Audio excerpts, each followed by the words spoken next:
old appeals to racial, sexual, and religious chauvinism, to rabid nationalist fervor, are beginning not to work. Business of who I am and whether I'm good or bad or achieving or not, all that's learned along the way. Just a ride. And we can change it anytime we want.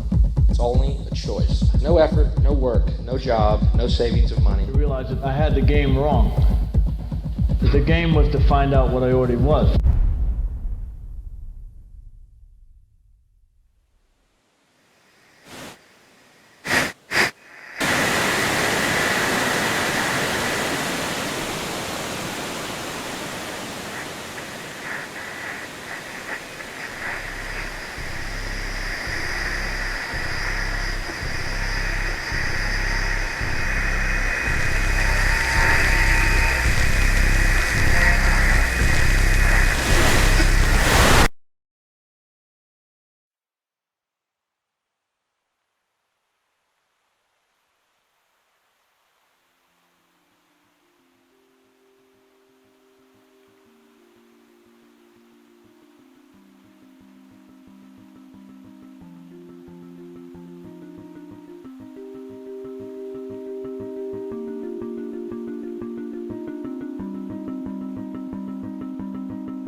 We were saying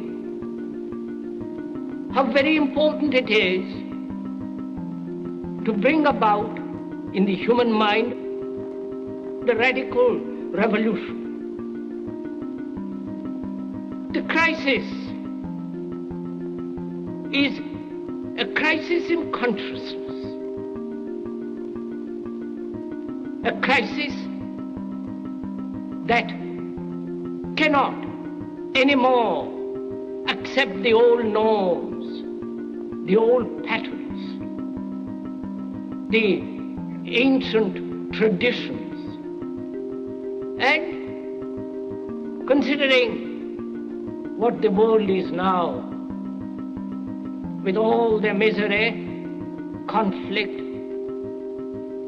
destructive brutality, aggression, and so on,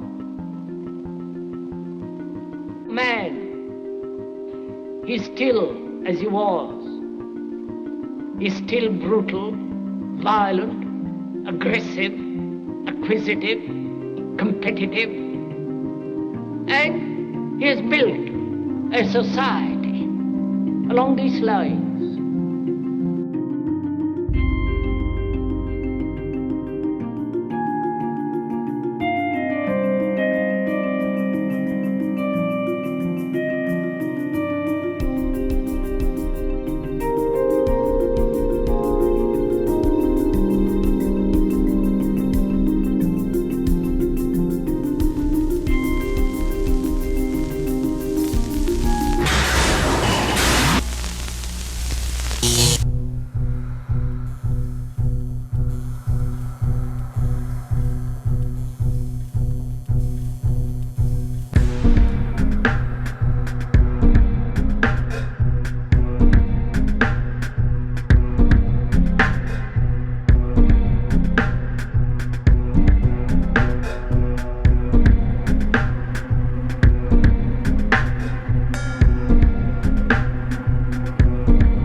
Society today is composed of a series of institutions.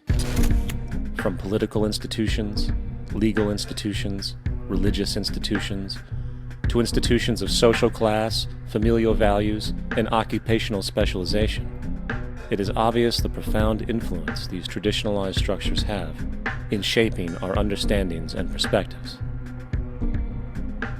Yet, of all the social institutions we are born into, directed by, and conditioned upon, there seems to be no system as taken for granted and misunderstood as the monetary system. Taking on nearly religious proportions, the established monetary institution exists as one of the most unquestioned forms of faith there is. How money is created, the policies by which it is governed, and how it truly affects society are unregistered interests of the great majority of the population.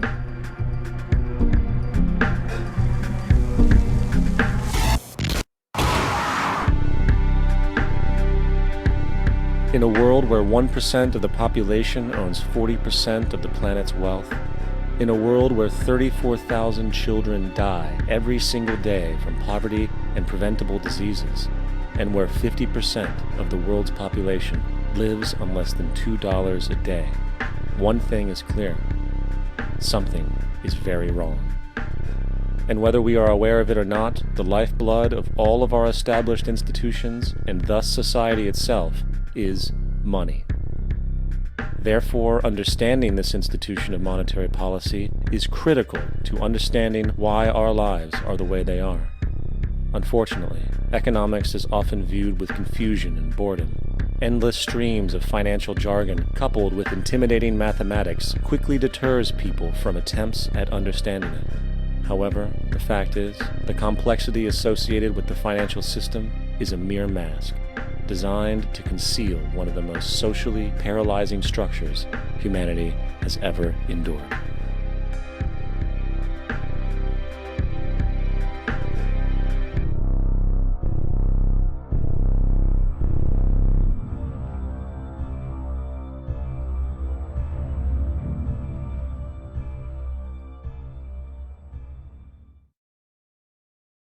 A number of years ago, the Central Bank of the United States, the Federal Reserve, produced a document entitled Modern Money Mechanics.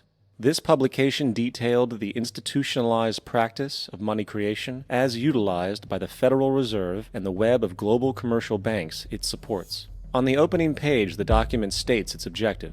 The purpose of this booklet is to describe the basic process of money creation in a fractional reserve banking system. It then proceeds to describe this fractional reserve process through various banking terminology, a translation of which goes something like this. The United States government decides it needs some money, so it calls up the Federal Reserve and requests, say, $10 billion. The Fed replies, saying, sure, we'll buy $10 billion in government bonds from you. So the government takes some pieces of paper, paints some official-looking designs on them, and calls them treasury bonds. Then it puts a value on these bonds to the sum of $10 billion and sends them over to the Fed. In turn, the people at the Fed draw up a bunch of impressive pieces of paper themselves, only this time calling them Federal Reserve notes, also designating a value of $10 billion to the Fed. The Fed then takes these notes and trades them for the bonds. Once this exchange is complete, the government then takes the $10 billion in Federal Reserve notes and deposits it into a bank account. And upon this deposit, the paper notes officially become legal tender money, adding $10 billion to the U.S. money supply. And there it is. $10 billion in new money has been created. Of course, this example is a generalization, for, in reality, this transaction would occur electronically, with no paper used at all. In fact, only 3% of the U.S. money supply exists in physical currency. The other 97% essentially exists in computers alone. Now, government bonds are, by design, instruments of debt, and when the Fed purchases these bonds, with money it essentially created out of thin air, the government is actually promising to pay back that money to the Fed. In other words, the money was created out of debt. This mind-numbing paradox of how money or value can be created out of debt or a liability will become more clear as we further this exercise. So, the exchange has been made and now $10 billion sits in a commercial bank account. Here's where it gets really interesting. For as based on the fractional reserve practice, that $10 billion deposit instantly becomes part of the bank's reserves, just as all deposits do. And regarding reserve requirements, as stated in modern money mechanics, a bank must maintain legally required reserves equal to a prescribed percentage of its deposits. It then quantifies this by stating, under current regulations, the reserve requirement against most transaction accounts is 10%. This means that with a $10 billion deposit, 10% or $1 billion is held as the required reserve, while the other $9 billion is considered an excessive reserve and can be used as the basis for new loans. Now, it is logical to assume that this $9 billion is literally coming out of the existing $10 billion deposit, However, this is actually not the case. What really happens is that the $9 billion is simply created out of thin air on top of the existing $10 billion deposit. This is how the money supply is expanded. As stated in modern money mechanics, of course they, the banks, do not really pay out loans from the money they receive as deposits. If they did this, no additional money would be created. What they do when they make loans is to accept promissory notes, loan contracts, in exchange for credits, money, to the borrower's transaction accounts. In other words, the $9 billion can be created out of nothing simply because there is a demand for such a loan and that there is a $10 billion deposit to satisfy the reserve requirements. Now, let's assume that somebody walks into this bank and borrows the newly available $9 billion. They will then most likely take that money and deposit it into their own bank account. The process then repeats, for that deposit becomes part of the bank's reserves. 10% is isolated, and in turn 90% of the $9 billion, or $8.1 billion, is now available as newly created money for more loans. And of course, that 8.1 can be loaned out and redeposited, creating an additional 7.2 billion, to 6.5 billion, to 5.9 billion, etc. This deposit money creation loan cycle can technically go on to infinity. The average mathematical result is that about $90 billion can be created on top of the original $10 billion. In other words, for every deposit that ever occurs in the banking system, about 9 times that amount can be created out of thin air. Money jitters? Ask the obliging Bank of America for a jar of soothing instant money, M-O-N-E-Y, in the form of a convenient personal loan. So, now that we understand how money is created by this fractional reserve banking system, a logical yet elusive question might come to mind. What is actually giving this newly created money value? The answer? The money that already exists. The new money essentially steals value from the existing money supply. For the total pool of money is being increased irrespective to demand for goods and services. And as supply and demand finds equilibrium, prices rise, diminishing the purchasing power of each individual dollar. This is generally referred to as inflation, and inflation is essentially a hidden tax on the public.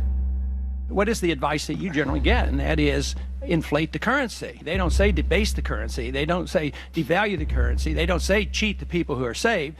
They say lower the interest rates. The real deception is when we distort the value of money. When we create money out of thin air, we have no savings, and yet there's so-called capital. So my question boils down to this: how in the world can we expect to solve the problems of inflation, that is, the increase in the supply of money, with more inflation? Of course, it can't. The fractional reserve system of monetary expansion is inherently inflationary. For the act of expanding the money supply without there being a proportional expansion of goods and services in the economy will always debase a currency. In fact, a quick glance at the historical values of the US dollar versus the money supply reflects this point definitively, for the inverse relationship is obvious.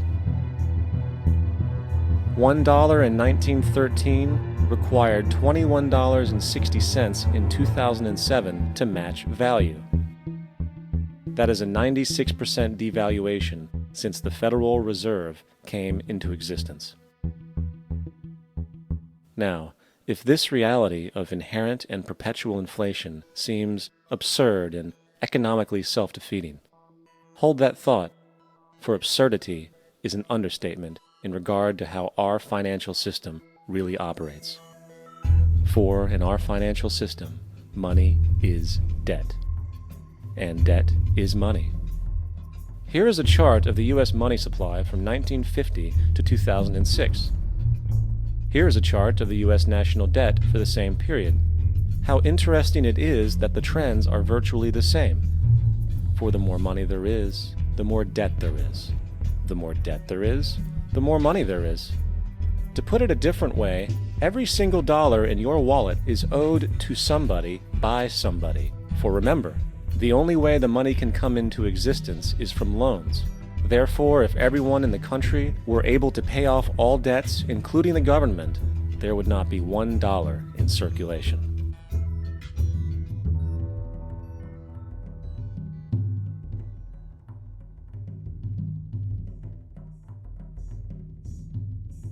In fact, the last time in American history the national debt was completely paid off was in 1835, after President Andrew Jackson shut down the central bank that preceded the Federal Reserve. In fact, Jackson's entire political platform essentially revolved around his commitment to shut down the central bank, stating at one point, "The bold efforts the present bank has made to control the government are but premonitions of the fate that awaits the American people, should they be deluded into a perpetuation of this institution or the establishment of another like it." Unfortunately, his message was short-lived, and the international bankers succeeded to install another central bank in 1913, the Federal Reserve. And as long as this institution exists, perpetual debt is guaranteed. Now, so far we have discussed the reality that money is created out of debt, through loans.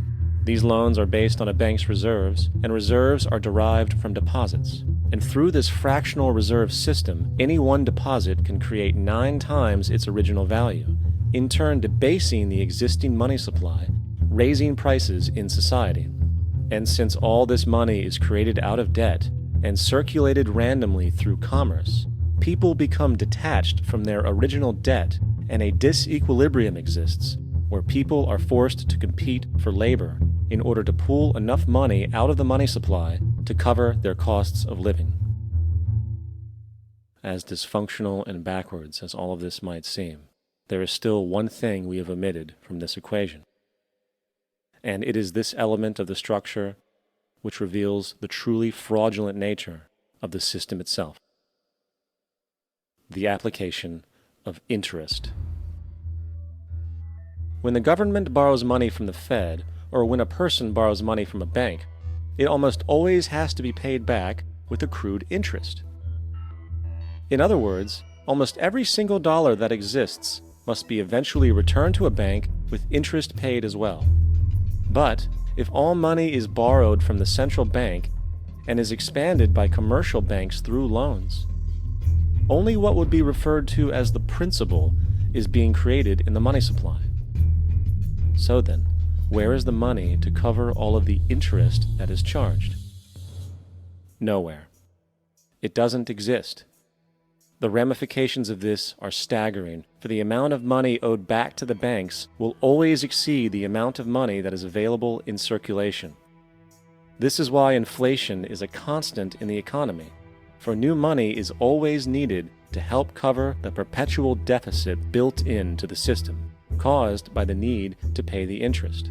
What this also means is that mathematically, defaults and bankruptcy are literally built into the system, and there will always be poor pockets of society that get the short end of the stick.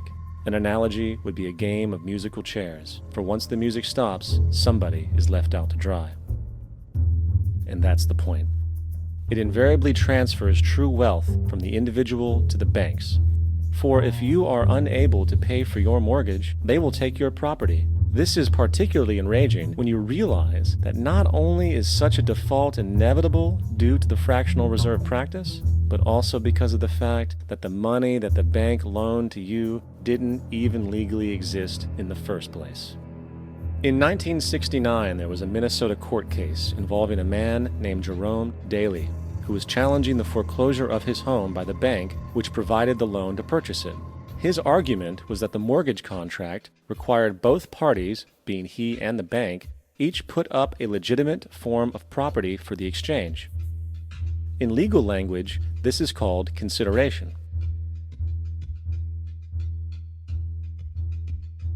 Mr. Daly explained that the money was, in fact, not the property of the bank, for it was created out of nothing as soon as the loan agreement was signed. Remember what modern money mechanics stated about loans? What they do when they make loans is to accept promissory notes in exchange for credits. Reserves are unchanged by the loan transactions, but deposit credits constitute new additions to the total deposits of the banking system. In other words, the money doesn't come out of their existing assets. the bank is simply inventing it, putting up nothing of its own except for a theoretical liability on paper. As the court case progressed, the bank's president, Mr. Morgan, took the stand, and in the judge's personal memorandum, he recalled that the plaintiff, bank's president, admitted that, in combination with the Federal Reserve Bank, did create the money and credit upon its books by bookkeeping entry. The money and credit first came into existence when they created it. Mr. Morgan admitted that no United States law or statute existed which gave him the right to do this. A lawful consideration must exist and be tendered to support the note. The jury found that there was no lawful consideration, and I agree.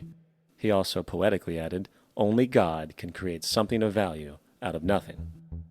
And upon this revelation, the court rejected the bank's claim for foreclosure, and Daly kept his home. The implications of this court decision are immense.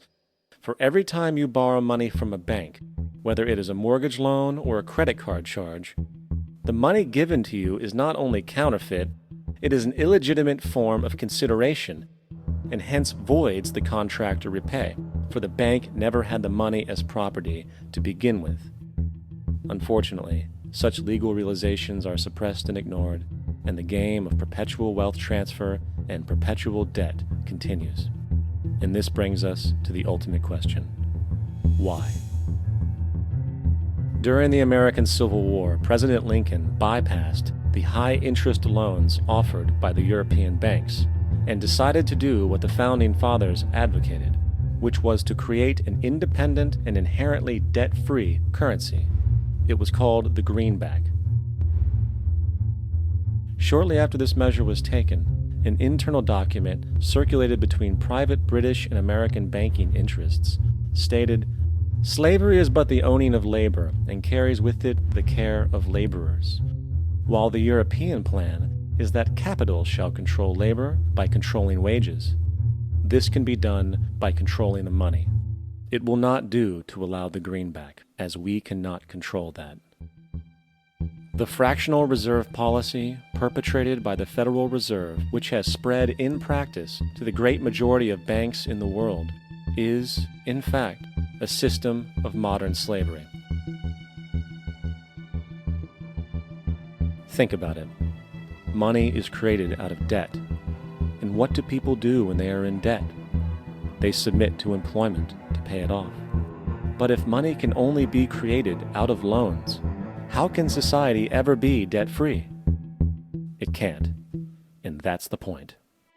And it is the fear of losing assets coupled with the struggle to keep up with the perpetual debt and inflation inherent in the system, compounded by the inescapable scarcity within the money supply itself, created by the interest that can never be repaid, that keeps the wage slave in line, running on the hamster wheel with millions of others, in effect powering an empire that truly benefits only the elite at the top of the pyramid.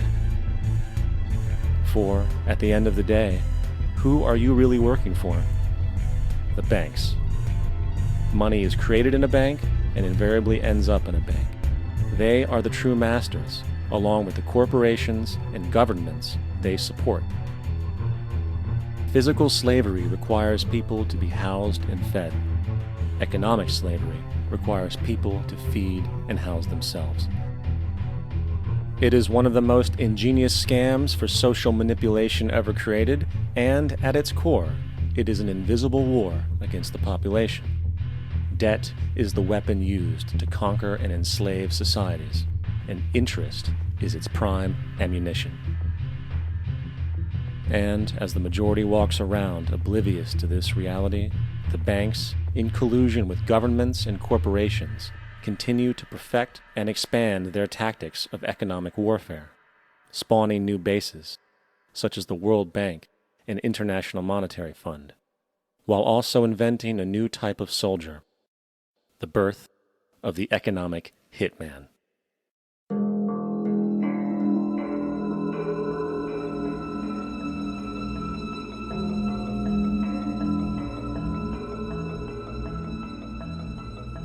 We economic hitmen really have been the ones responsible for creating this first truly global empire. And we work many different ways.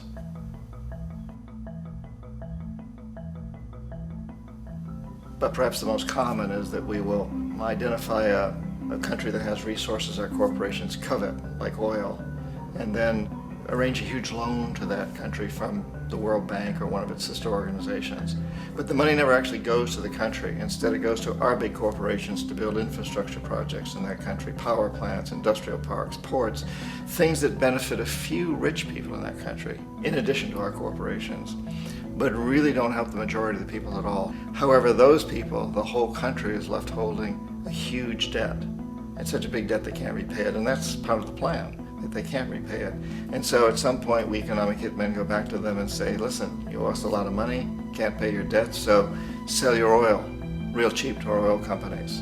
Allow us to build a military base in your country, or send troops in support of ours to someplace in the world like Iraq, or vote with us on the next UN vote.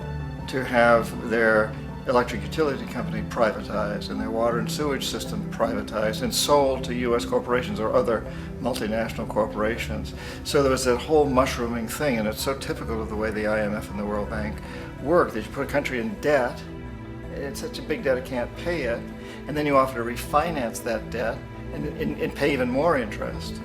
And you demand this quid pro quo, which you call a conditionality or good governance, which means basically that they've got to sell off their resources, including many of their social services, their utility companies, their school systems sometimes, their penal systems, their insurance systems, to foreign corporations. So it's a double, triple, quadruple whammy.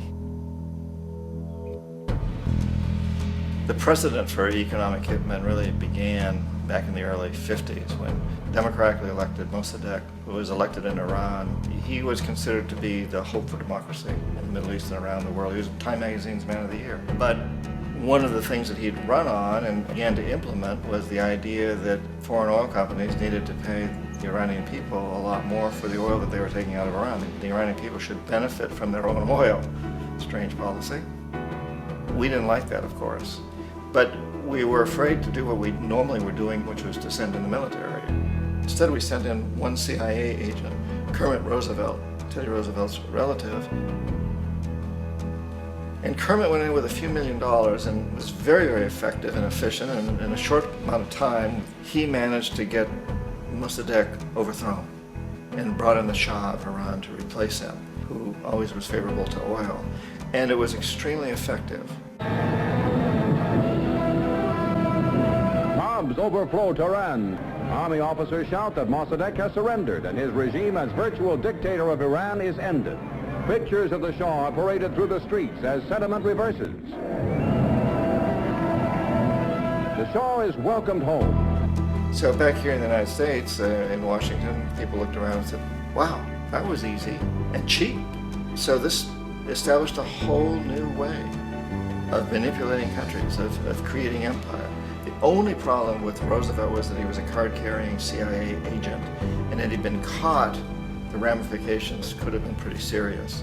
So very quickly at that point, the decision was made to use private consultants to channel the money through the World Bank or the IMF or one of the other such agencies, to bring in people like me who worked for private companies, so that if we got caught, there would be no governmental ramifications.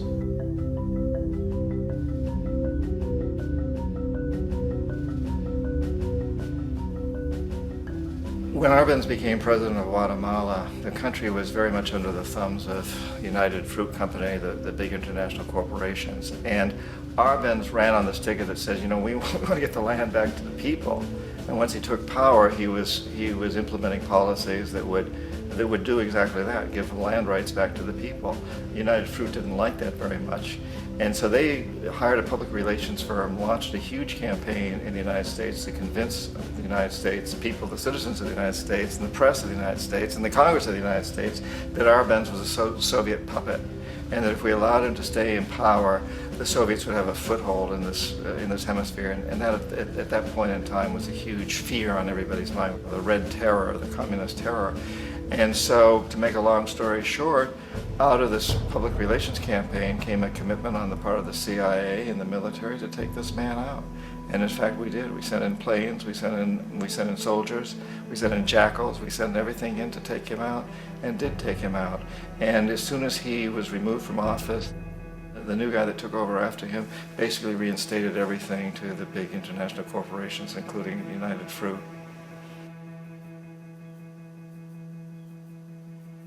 Ecuador for many, many years had been ruled by pro-US dictators, often relatively brutal. Then it was decided that they were going to have a truly democratic election. Jaime Roldos ran for office, and his main goal, he said, as president would be to make sure that Ecuador's resources were used to help the people. And he won, overwhelming, by more votes than anybody had ever won anything in Ecuador. And he began to implement these policies to make sure that the profits from oil went to help the people. Well, we didn't like that in the United States. I was sent down as one of several economic hitmen to change Roldos, to corrupt him, to bring him around, to let him know, okay, you can get very rich, you and your family, if you play our game, but if you continue to try to keep these policies you've promised, you're going to go. He wouldn't listen. He was assassinated. As soon as the plane crashed, the whole area was cordoned off. The only people allowed in were U.S. military from a nearby base and some of the Ecuadorian military. When an investigation was launched, 2 of the key witnesses died in car accidents before they had a chance to testify. A lot of very, very strange things that went on around the assassination of Jaime Roldos. I, like most people who've really looked at this case, have absolutely no doubt that it was an assassination. And of course, in my position as an economic hitman, I was always expecting something to happen to Jaime, whether it be a coup or assassination, I wasn't sure, but that he would be taken down because he was not being corrupted. He would not allow himself to be corrupted the way we wanted to corrupt him. Omar Torrijos, president of Panama, was one of my favorite people. I really, really liked him. He was very charismatic. He was a guy who really wanted to help his country.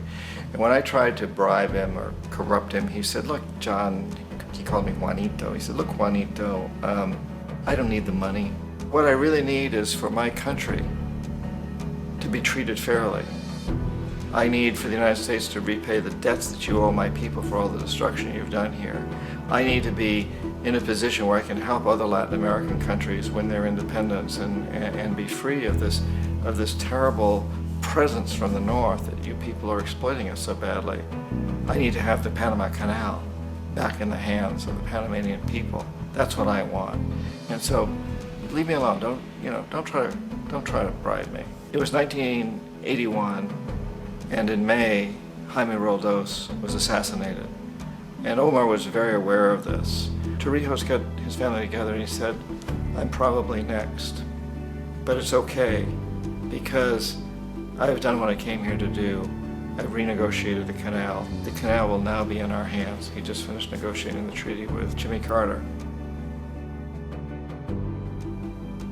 In June of that same year, just a couple of months later, he also went down in an airplane crash, which there's no question was executed by CIA-sponsored jackals. Tremendous amount of evidence that one of Torrijos' security guards handed him at the last moment as he was getting on the plane a tape recorder, a small tape recorder that contained a bomb.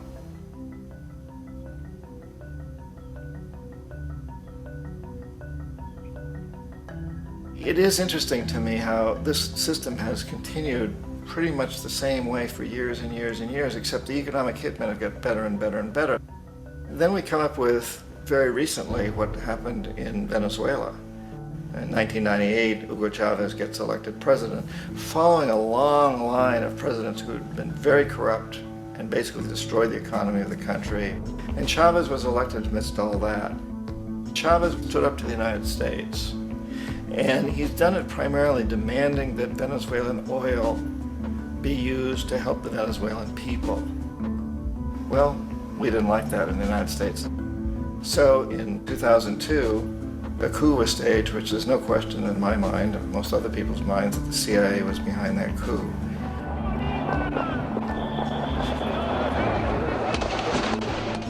The way that that coup was fomented was very reflective of what Kermit Roosevelt had done in Iran, of paying people to go out into the streets, to riot, to protest, to say this Chavez is very unpopular. You know, if you can get a few thousand people to do that, television can make it look like it's the whole country, and things start to mushroom.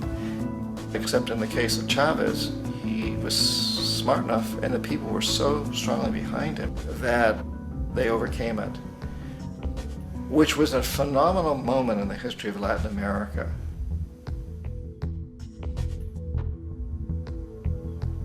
Iraq actually is a perfect example of the way the whole system works. So we economic hitmen are the first line of defense. We go in and we try to corrupt governments and get them to accept these huge loans, which we then use as leverage to basically own them.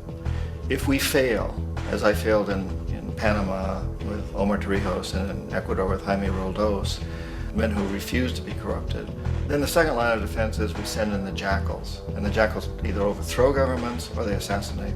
And once that happens and a new government comes in, and boy, it's going to toe the line, because the new president knows what will happen if he doesn't.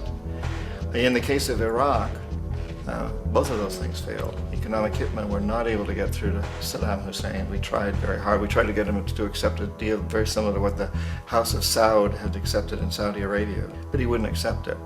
And so the jackals went in to take him out. They couldn't do it. His security was very good. After all, he had one time worked for the CIA. He'd been hired to assassinate a former president of Iraq and failed, but he knew the system. So in '91, we send in the troops and we take out the Iraqi military. So we assume at that point that Saddam Hussein is going to come around. We could have taken him out, of course, at that time, but we didn't want to. He's the kind of strong man we like. He controls his people.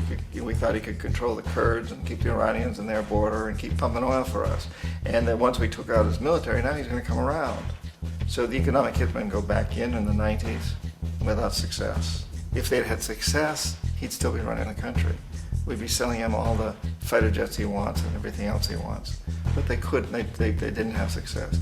The jackals couldn't take him out again, so we sent the military in once again, and this time we did the complete job and took him out, and in the process created for ourselves some very, very lucrative construction deals. We had to reconstruct a country that we'd essentially destroyed, which is a pretty good deal if you own construction companies, big ones. So, you know, Iraq shows the three stages. The economic hitmen failed there, the jackals failed there, and as a final measure, the military goes in. And in that way, we've really created an empire, but we've done it very, very subtly. It's clandestine. All the empires of the past were built on the military, and everybody knew they were building them. So that the British knew they were building them, the French, the Germans, the Romans, the Greeks. And they were proud of it, and they always had some excuse like spreading civilization, spreading some religion, something like that. But they knew they were doing it. We don't. The majority of the people in the United States have no idea that we're living off the benefits of a clandestine empire, that today there's more slavery in the world than ever before. And then you have to ask yourself, well, if it's an empire, then who's the emperor? Obviously, our presidents of the United States are not emperors. An emperor is someone who's not elected, doesn't serve a limited term, and doesn't report to anyone, essentially. So you can't classify our presidents that way. But we do have what I consider to be the equivalent of the emperor, and it's what I call the corporatocracy. The corporatocracy is this group of individuals who run our biggest corporations, and they really act as the emperor of this empire. They control our media, either through direct ownership or advertising. They control most of our politicians because they finance their campaigns, either through their corporations or through personal contributions that come out of the corporations. They're not elected, they don't serve a limited term, they don't report to anybody. And at the very top of the corporatocracy, you really can't tell whether a person's working for a private corporation or the government because they're always moving back and forth. So, you know, you've got a guy who one moment is the president of a big construction company like Halliburton, and the next moment he's vice president of the United States, or the president who is in the oil business. And this is true whether you've got Democrats or Republicans in the office. You have the moving back and forth through the revolving door. And in a way, Our government is invisible a lot of the time, and its policies are carried out by our corporations on one level or another. And then again, the policies of the government are basically forged by the corporatocracy and then presented to the government. They become government policy. So it's an incredibly cozy relationship. This isn't a conspiracy theory type of thing. These people don't have to get together and plot to do things. They all basically work under one primary assumption, and that is that they must maximize profits regardless of the social and environmental costs.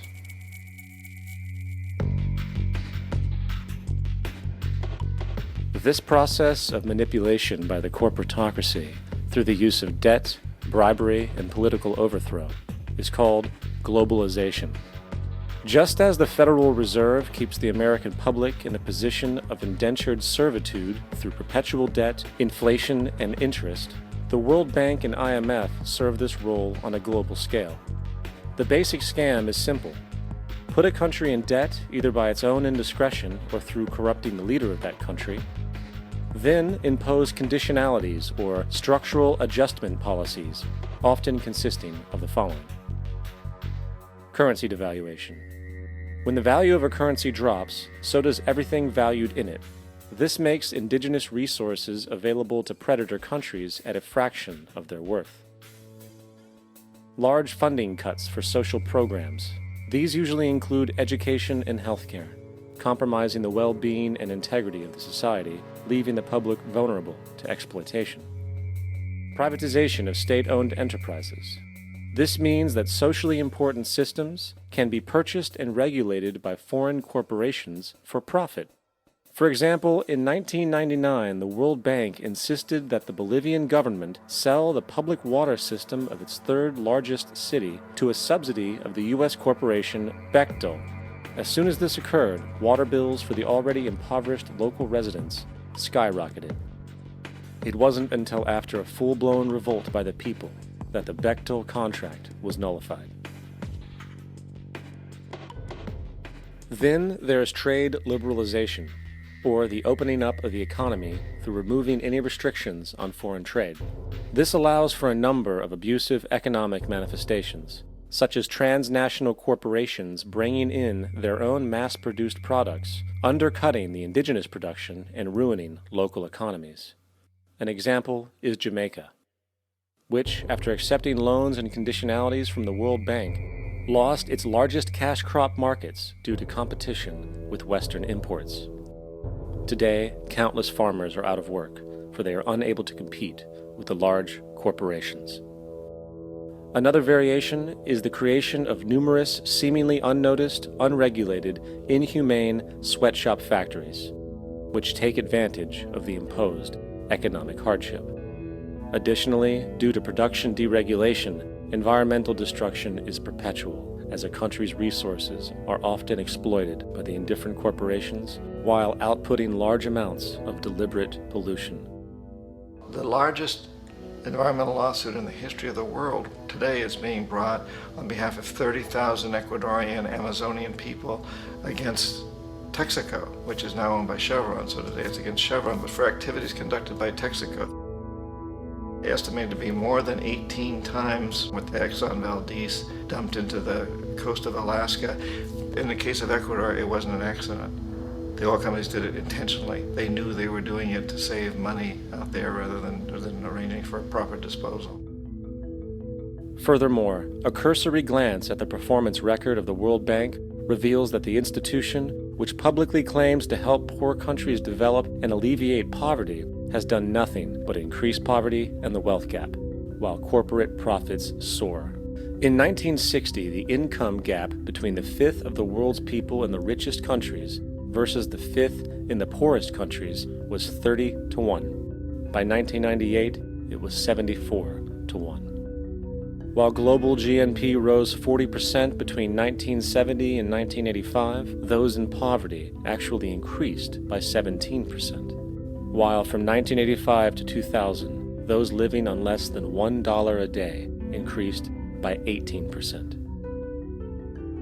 Even the Joint Economic Committee of the U.S. Congress admitted that there is a mere 40% success rate of all World Bank projects.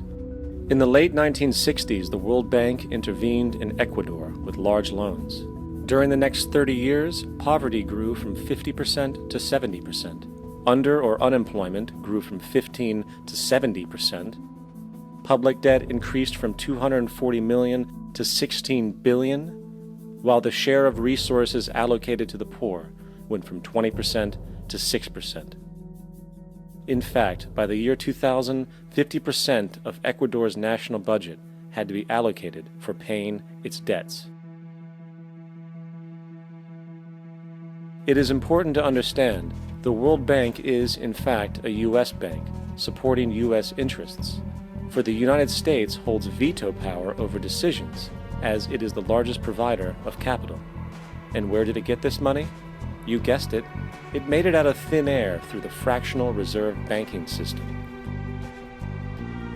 Of the world's top 100 economies, as based on annual GDP, 51 are corporations, and 47 of that 51 are U.S.-based. Walmart, General Motors, and Exxon are more economically powerful than Saudi Arabia, Poland, Norway, South Africa, Finland, Indonesia, and many others. And as protective trade barriers are broken down, currencies tossed together and manipulated in floating markets, and state economies overturned in favor of open competition and global capitalism, the empire expands. You get up on your little 21-inch screen and howl about America and democracy. There is no America. There is no democracy. There is only IBM and ITT and AT&T and DuPont, Dow, Union Carbide, and Exxon. Those are the nations of the world today. What do you think the Russians talk about in their councils of state? Karl Marx? They get out their linear programming charts, statistical decision theories, Minimax solutions, and compute the price-cost probabilities of their transactions and investments, just like we do. We no longer live in a world of nations and ideologies, Mr. Beale. The world is a college of corporations, inexorably determined by the immutable bylaws of business. The world is a business, Mr. Beale.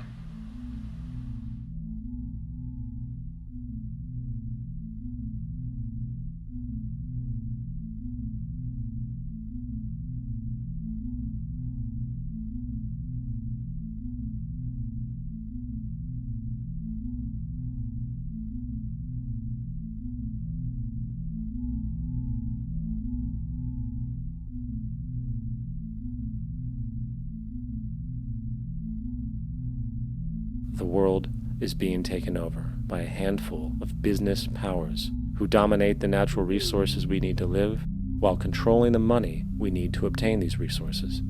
The end result will be world monopoly, based not on human life, but financial and corporate power. And as the inequality grows, naturally more and more people are becoming desperate. So the establishment was forced to come up with a new way to deal with anyone who challenges the system. So they gave birth to the terrorist. The term terrorist is an empty distinction, designed for any person or group who chooses to challenge the establishment. This isn't to be confused with the fictional Al-Qaeda, which was actually the name of a computer database for the US-supported Mujahideen in the 1980s.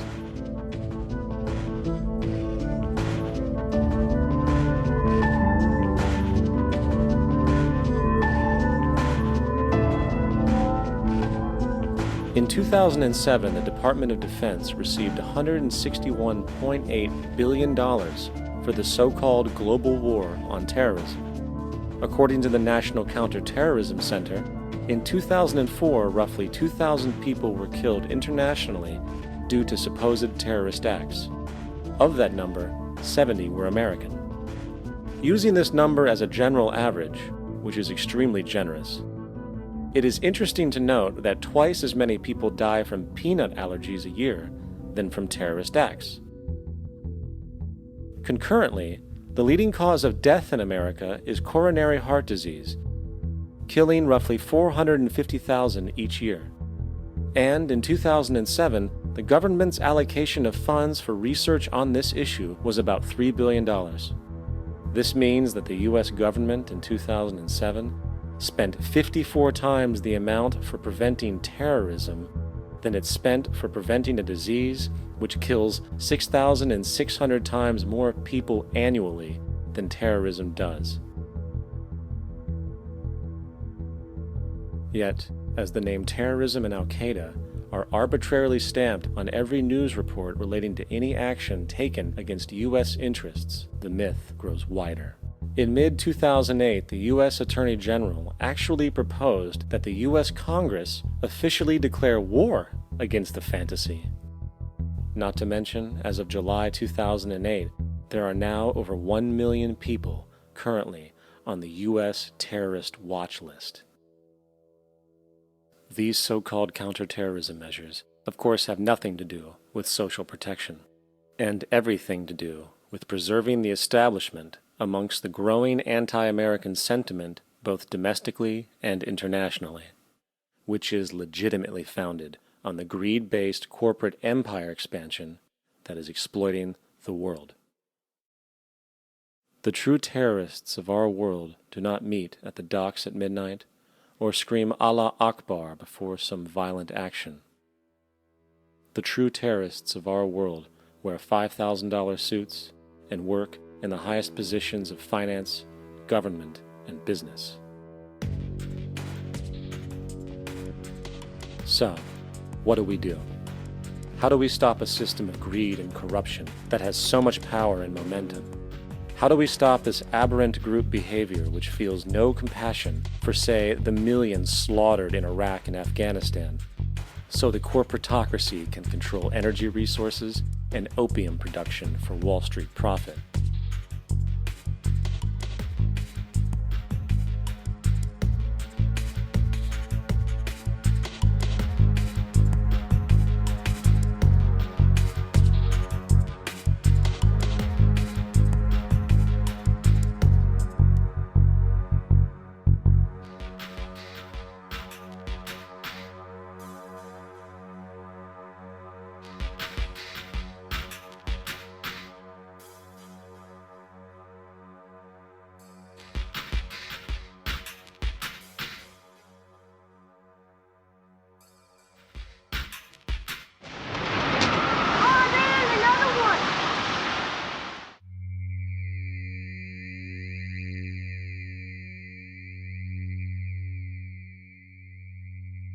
How do we stop a system of greed and corruption that condemns poor populations to sweatshop slavery for the benefit of Madison Avenue?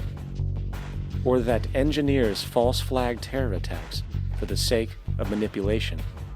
Or that generates built-in modes of social operation which are inherently exploitative? Or that systematically reduces civil liberties and violates human rights in order to protect itself from its own shortcomings?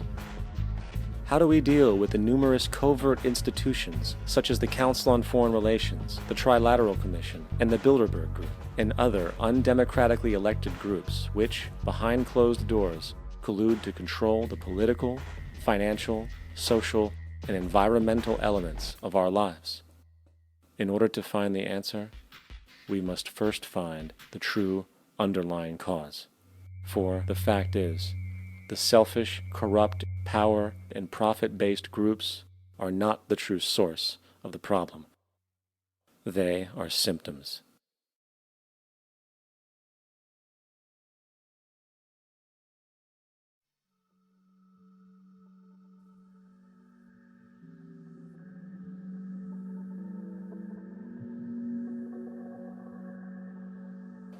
My name is Jock Fresco. I'm an industrial designer and a social engineer. I'm very much interested in society and developing a system that might be sustainable for all people.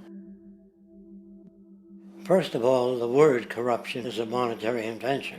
That aberrant behavior that's disruptive to the well-being of people, Well, you're dealing with human behavior. And human behavior appears to be environmentally determined, meaning if you were raised by the Seminole Indians as a baby, never saw anything else, you'd hold that value system. And this goes for nations, it goes for individuals, for families. They try to indoctrinate their children to their particular faith and their country and make them feel like they're part of that. And they build a society which they call established. They establish a workable point of view and tend to perpetuate that, whereas all societies are really emergent, not established. And so they fight new ideas that would interfere with the establishment. Governments try to perpetuate that which keeps them in power. People are not elected to political office to change things. They're put there to keep things the way they are. So you see, the basis of corruption is in our society. Let me make it clear. All nations, then, are basically corrupt because they tend to uphold existing institutions. I don't mean to uphold or downgrade all nations, but communism, socialism, fascism, the free enterprise system, and all other subcultures are the same. They are all basically corrupt. The most fundamental characteristic of our social institutions is the necessity for self-preservation. Whether dealing with a corporation, a religion, or a government, the foremost interest is to preserve the institution itself. For instance, the last thing an oil company would ever want is the utilization of energy that was outside of its control, for it makes that company less relevant to society.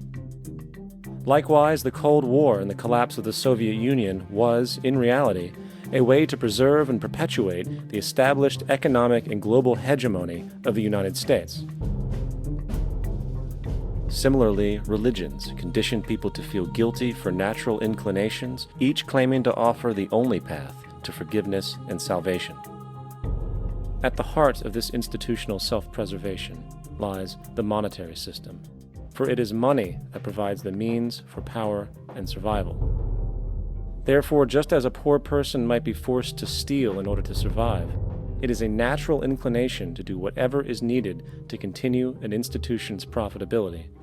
This makes it inherently difficult for profit-based institutions to change, for it puts in jeopardy not only the survival of large groups of people, but also the coveted materialistic lifestyles associated with affluence and power.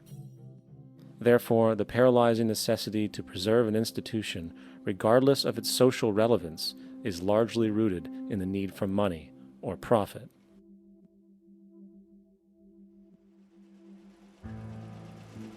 What's in it for me is why people think. And so if a man makes money selling a certain product, naturally he's going to fight the existence of another product that may threaten his institution. Therefore, people cannot be fair, and people do not trust each other. A guy will come over to you and say, I got just the house you're looking for. He's a salesman. When a doctor says, I think your kidney has to come out, I don't know if he's trying to pay off a yacht or that my kidney has to come out. It's hard in a monetary system to trust people. If you came into my store and I said, this lamp that I've got is pretty good, but the lamp next door is much better, I wouldn't be in business very long. It wouldn't work. If I were ethical, it wouldn't work. So when you say industry cares for people, that's not true. They can't afford to be ethical. So your system is not designed to serve the well-being of people. If you still don't understand that, there would be no outsourcing of jobs if they cared about people. Industry does not care. They only hire people because it hasn't been automated yet. So don't talk about decency and ethics. We cannot afford it and remain in business. It is important to point out that regardless of the social system, whether fascist, socialist, capitalist, or communist, the underlying mechanism is still money, labor, and competition. Communist China is no less capitalistic than the United States. The The only difference is the degree by which the state intervenes in enterprise. The reality is that monetaryism, so to speak, is the true mechanism that guides the interests of all the countries on the planet. The most aggressive and hence dominant variation of this monetaryism is the free enterprise system.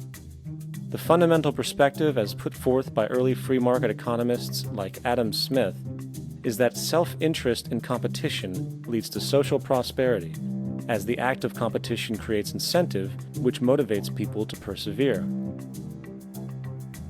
However, what isn't talked about is how a competition-based economy invariably leads to strategic corruption, power and wealth consolidation, social stratification, technological paralysis, labor abuse, and, ultimately, a covert form of government dictatorship by the rich elite. The word corruption is often defined as moral perversion. If a company dumps toxic waste into the ocean to save money, most people recognize this as corrupt behavior. On a more subtle level, when Walmart moves into a small town and forces small businesses to shut down for they are unable to compete, a gray area emerges. For what exactly is Walmart doing wrong? Why should they care about mom-and-pop organizations they destroy? Yet, even more subtly, when a person gets fired from their job because a new machine has been created which can do the work for less money, people tend to just accept that as the way it is, not seeing the inherent, corrupt inhumanity of such an action.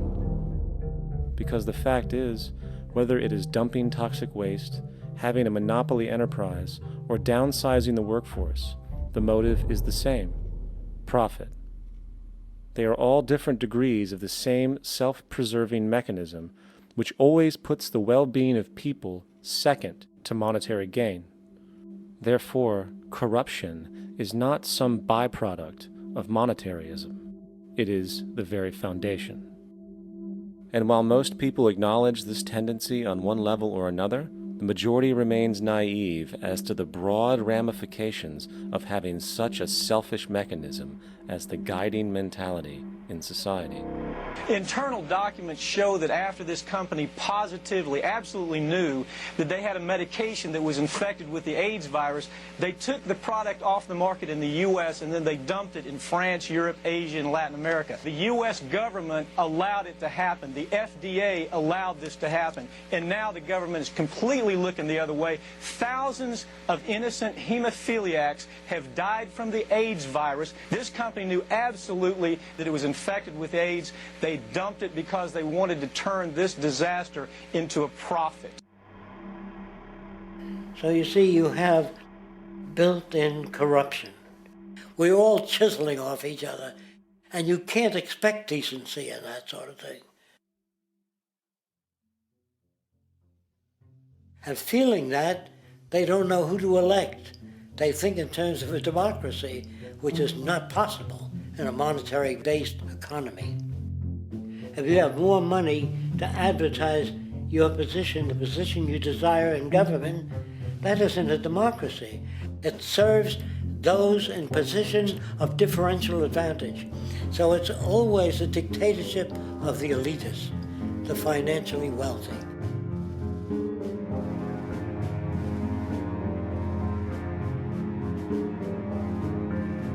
It is an interesting observation to note how seemingly unknown personalities magically appear on the scene as presidential candidates. Then, before you know it, somehow you are left to choose from a small group of extremely wealthy people who suspiciously have the same broad social view. Obviously, it's a joke. The people placed on the ballot are done so because they have been pre-decided to be acceptable by the established financial powers who actually run the show. Yet, many who understand this illusion of democracy often think, if only we could just get our honest, ethical politicians in power, then we would be okay. Well, while this idea, of course, seems reasonable in our established-oriented worldview, it is, unfortunately, another fallacy. For when it really comes down to what is actually important, the institution of politics, and thus politicians themselves, have absolutely no true relevance as to what makes our world and society function. It's not politicians that can solve problems. They have no technical capabilities. They don't know how to solve problems. Even if they were sincere, they don't know how to solve problems. It's the technicians that produce the desalination plants. It's the technicians that give you electricity, that give you motor vehicles, that heat your house and cool it in the summertime. It's technology that solves problems, not politics. Politics cannot solve problems because they're not trained to do so. Very few people today stop and consider what it is that actually improves their lives. Is it money? Obviously not. One cannot eat money or stuff money into their car to get it to run. Is it politics? All politicians can do is create laws, establish budgets, and declare war. Is it religion? Of course not. Religion creates nothing except intangible emotional solace for those who require it. The true gift that we as human beings have, which has been solely responsible for everything that has improved our lives, is technology. What is technology? Technology is a pencil which allows one to solidify ideas on paper for communication. Technology is an automobile which allows one to travel faster than feet would allow. Technology is a pair of eyeglasses which enables sight for those who need it. Applied technology itself is merely an extension of human attributes which reduces human effort, freeing humans from a particular chore or problem.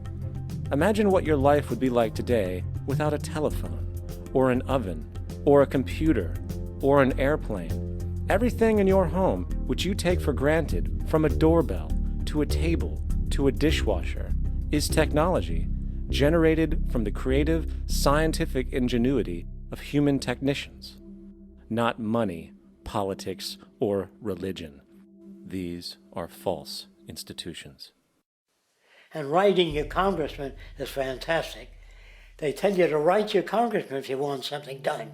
The men in Washington should be at the forefront of technology, the forefront of human studies, the forefront of crime, all the factors that shape human behavior. You don't have to write your congressman. What kind of people are they that are appointed to do that job? The future will have great difficulty. And the question that's raised by politicians is, how much will a project cost? The question is not, how much will it cost? Do we have the resources? And we have the resources today to house everyone, build hospitals all over the world, build schools all over the world, the finest equipment and labs for teaching and doing medical research. So you see, we have all that, but we're in a monetary system. And in a monetary system, there's profit. And what is the fundamental mechanism that drives the profit system besides self-interest? What is it exactly that maintains that competitive edge at its core? Is it high efficiency and sustainability? No, that isn't part of their design. Nothing produced in our profit-based society is even remotely sustainable or efficient. If it was, there wouldn't be a multi-million-dollar-a-year service industry for automobiles. Nor would the average lifespan for most electronics be less than 3 months before they're obsolete. Is it abundance? Absolutely not. Abundance, as based on the laws of supply and demand, is actually a negative thing. If a diamond company finds 10 times the usual amount of diamonds during their mining, it means the supply of diamonds has increased, which means the cost and profit per diamond drops. The fact is, efficiency, sustainability, and abundance are enemies of profit.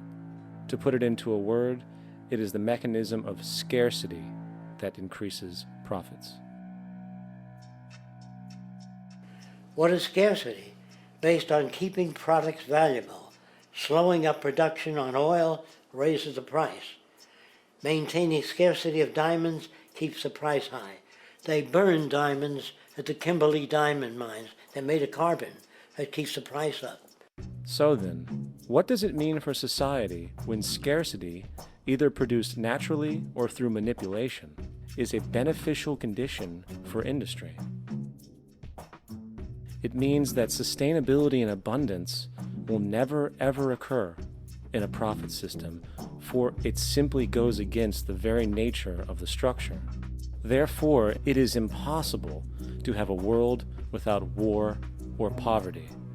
It is impossible to continually advance technology to its most efficient and productive states. And, most dramatically, it is impossible to expect human beings to behave in truly ethical or decent ways.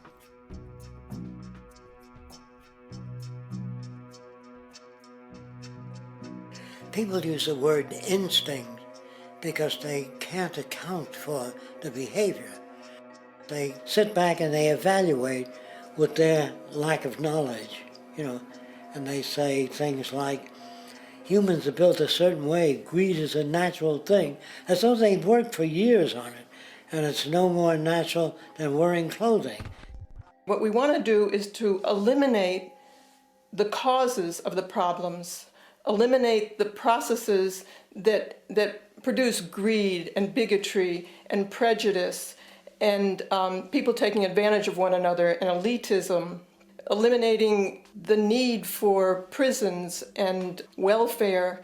We have always had these problems because we have always lived within scarcity and barter and monetary systems that produce scarcity. If you eradicate the conditions that generate what you call socially offensive behavior, it does not exist. The guy said, well, isn't that inborn?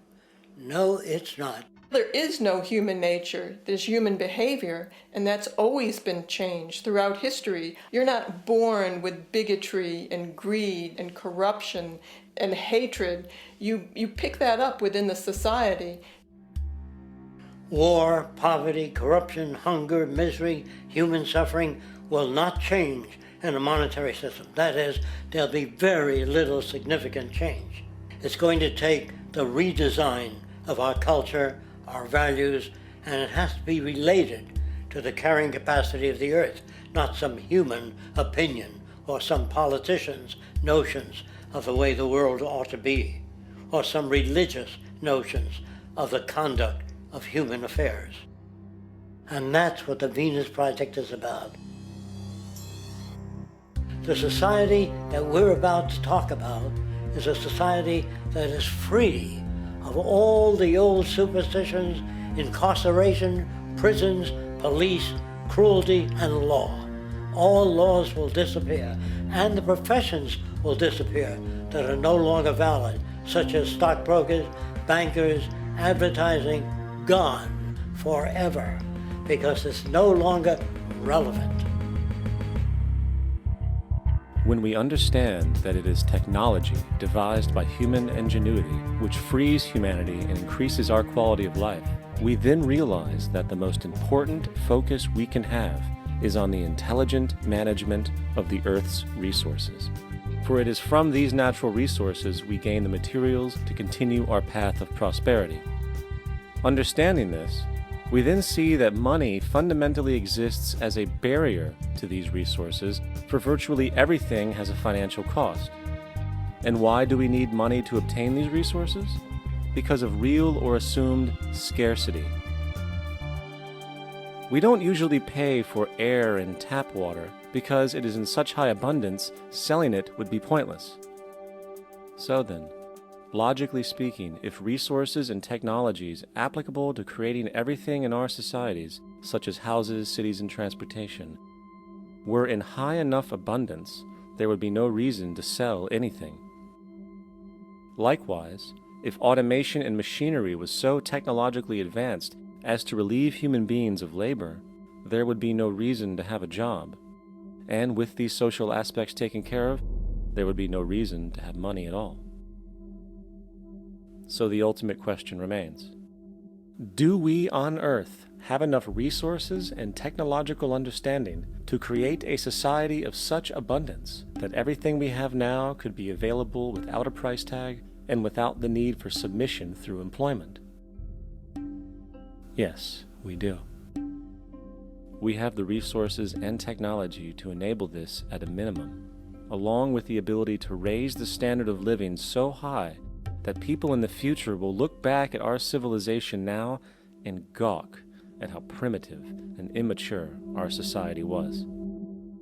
What the Venus Project proposes is an entirely different system that's updated to present-day knowledge. We've never given scientists the problem of how do you design a society which would eliminate boring and monotonous jobs, that would eliminate accidents in transportation, that would enable people to have a high standard of living, that would eliminate poisons in our food, that would give us other sources of energy that are clean and efficient. We can do that out there.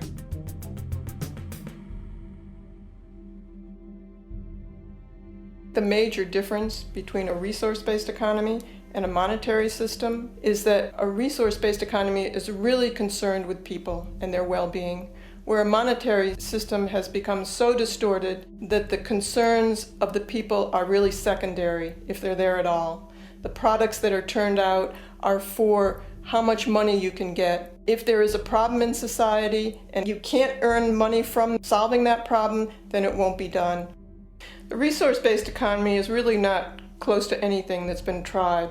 And with all our technology today, we can create abundance. It could be used to improve everyone's lifestyle. Abundance all over the world if we use our technology wisely and maintain the environment. It's a very different system, and it's very hard to talk about because the public is not that well enough informed as to the state of technology.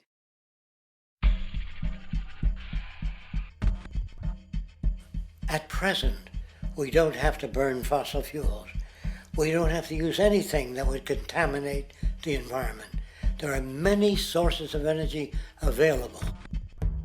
Alternative energy solutions pushed by the establishment, such as hydrogen, biomass, and even nuclear, are highly insufficient, dangerous, and exist only to perpetuate the profit structure that industry has created.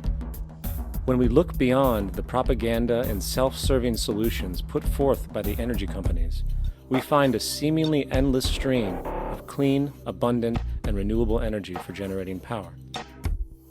Solar and wind energy are well known to the public, but the true potential of these mediums remains unexpressed. Solar energy, derived from the sun, has such abundance that 1 hour of light at high noon contains more energy than what the entire world consumes in a year. If we could capture 1/100% of this energy, the world would never have to use oil, gas, or anything else. The question then is not availability, but the technology to harness it. And there are many advanced mediums today which could accomplish just that, if they were not hindered by the need to compete for market share with the established energy power structures. Then there's wind energy. Wind energy has long been denounced as weak, and due to being location-driven, impractical. This is simply not true. The U.S. Department of Energy admitted in 2007 that if wind was fully harvested in just 3 of America's 50 states, it could power the entire nation. And then there are the rather unknown mediums of tidal and wave power. Tidal power is derived from tidal shifts in the ocean. Installing turbines which capture this movement generates energy.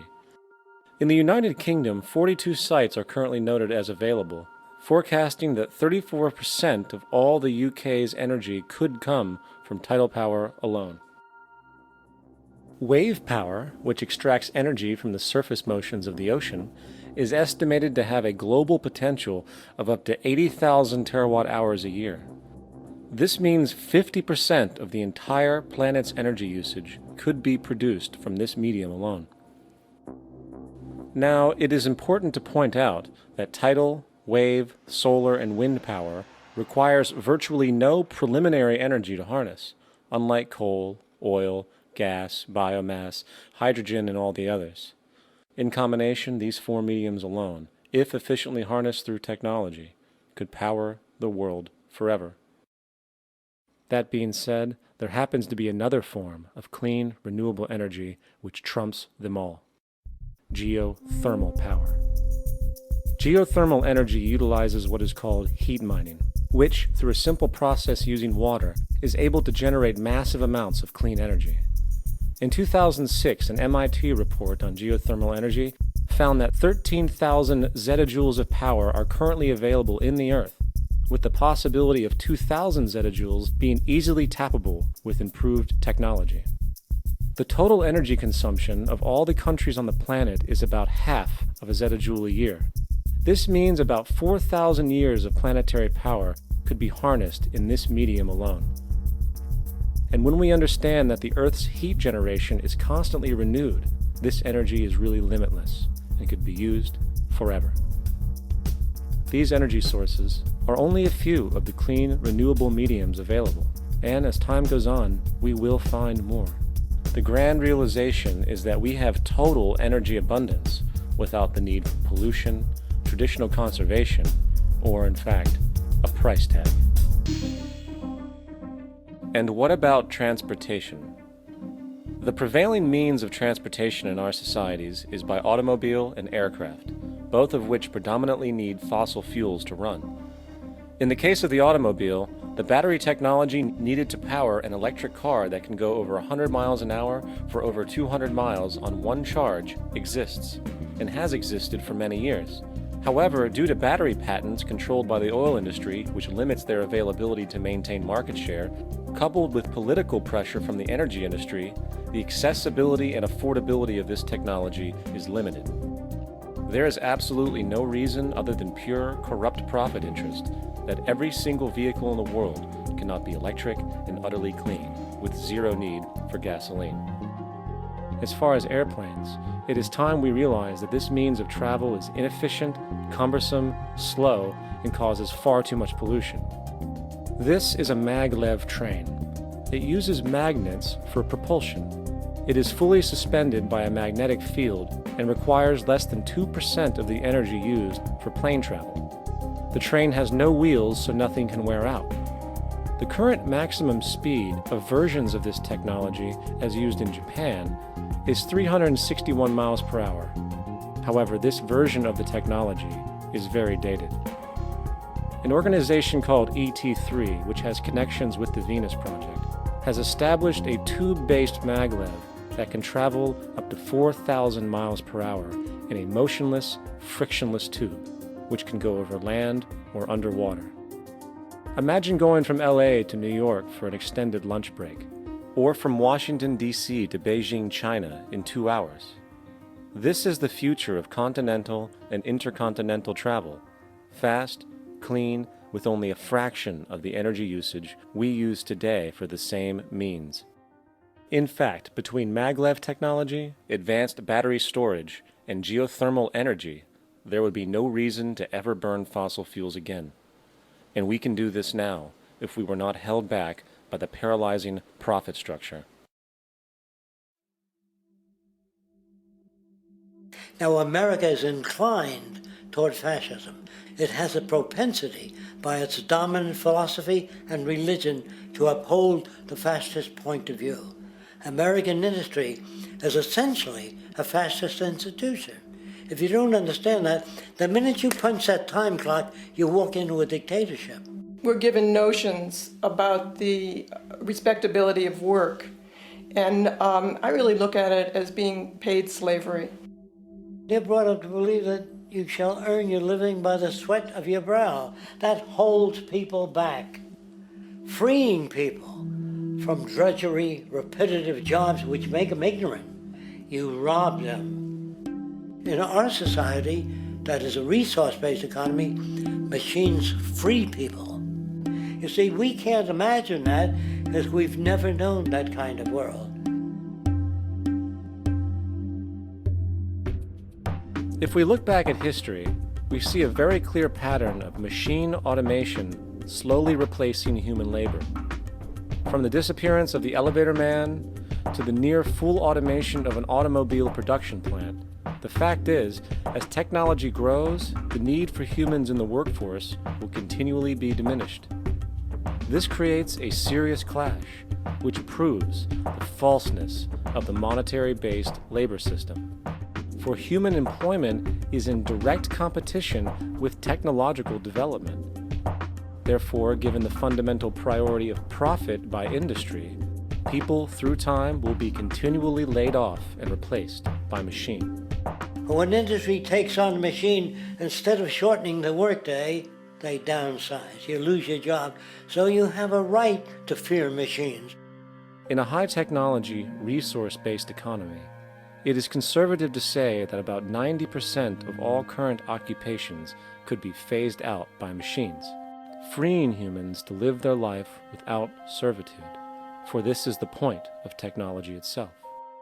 And through time, with nanotechnology and other highly advanced forms of science, it is not far-fetched to see how even complex medical procedures could be performed by machines as well, and based on the pattern, with much higher success rates than humans get today.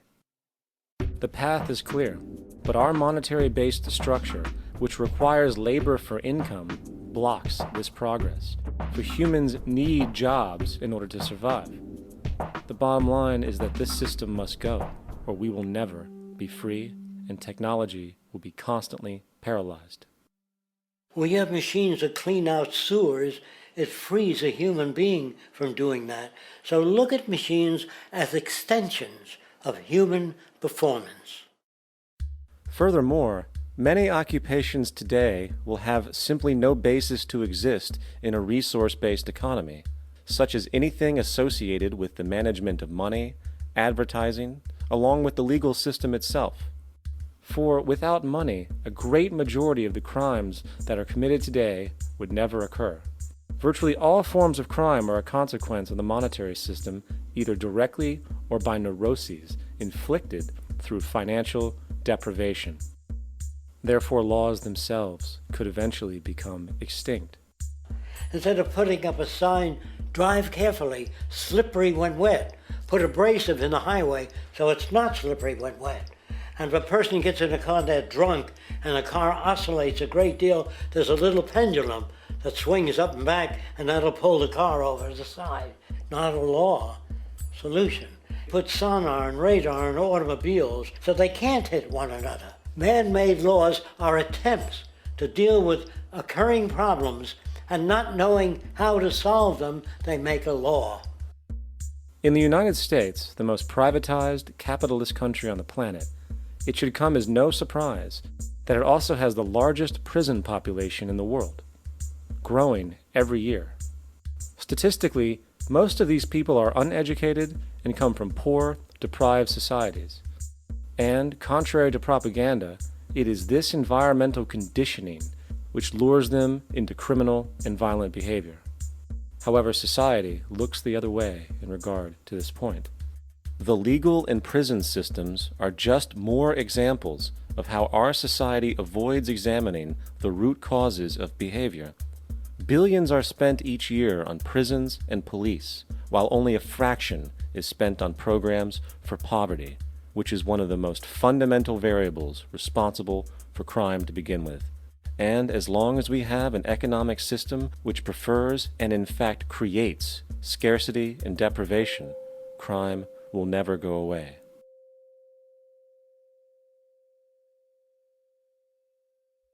If people have access to the necessities of life without servitude, debt, barter, trade, they behave very differently.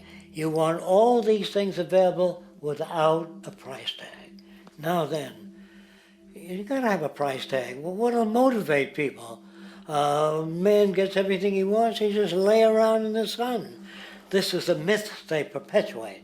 People in our culture are trained to believe that the monetary system produces incentive. If they have access to things, why should they want to do anything? They will lose their incentive. That's what you're taught to support the monetary system. When you take money out of the scenario, there would be different incentives, very different incentives. When people have access to the necessities of life, their incentives change. What about the moon and the stars? New incentives arise. If you make a painting that you enjoy, you will enjoy giving it to other people, not selling it.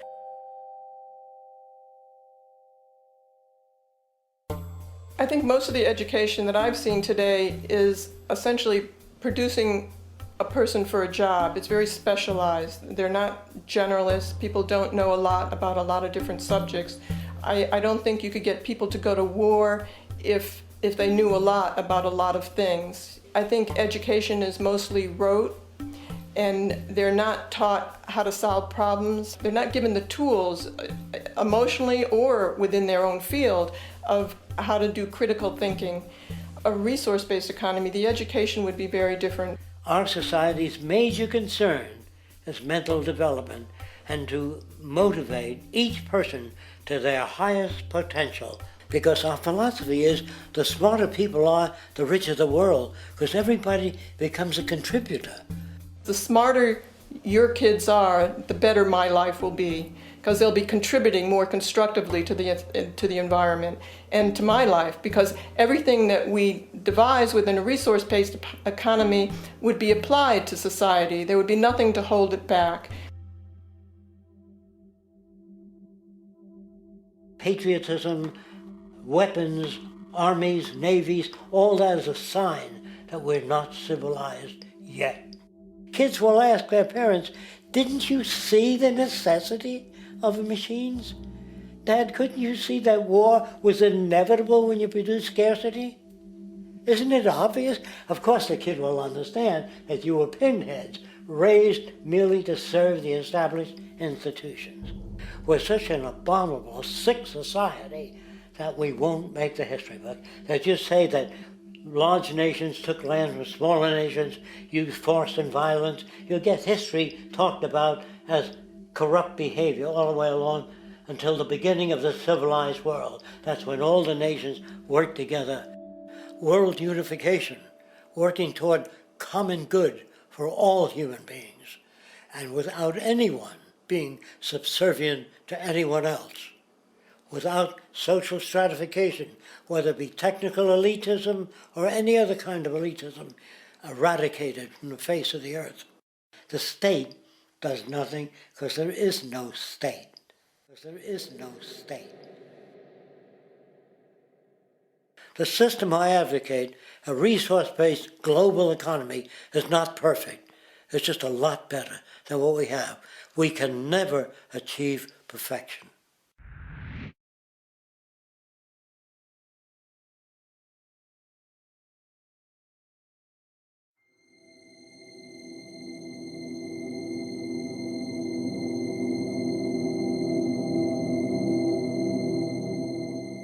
The social values of our society, which has manifested in perpetual warfare, corruption, oppressive laws, social stratification, irrelevant superstitions, environmental destruction, and a despotic, socially indifferent, profit-oriented ruling class, is fundamentally the result of a collective ignorance of two of the most basic insights humans can have about reality: the emergent and symbiotic aspects of natural law.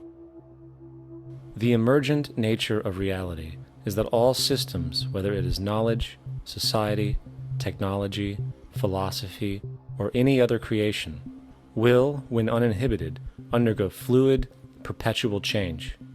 What we consider commonplace today, such as modern communication and transportation, would have been unimaginable in ancient times. Likewise, the future will contain technologies, realizations, and social structures that we cannot even fathom in the present. We have gone from alchemy to chemistry, from a geocentric universe to a heliocentric, from believing that demons were the cause of illness to modern medicine. This development shows no sign of ending, and it is this awareness that aligns us and leads us on a continuous path to growth and progress. Static, empirical knowledge does not exist. Rather, it is the insight of the emergence of all systems we must recognize. This means we must be open to new information at all times, even if it threatens our current belief system and hence identities. Sadly, society today has failed to recognize this, and the established institutions continue to paralyze growth by preserving outdated social structures. Simultaneously, the population suffers from a fear of change, for their conditioning assumes a static identity, and challenging one's belief system usually results in insult and apprehension, for being wrong is erroneously associated with failure, when, in fact, to be proven wrong should be celebrated, for it is elevating someone to a new level of understanding, furthering awareness.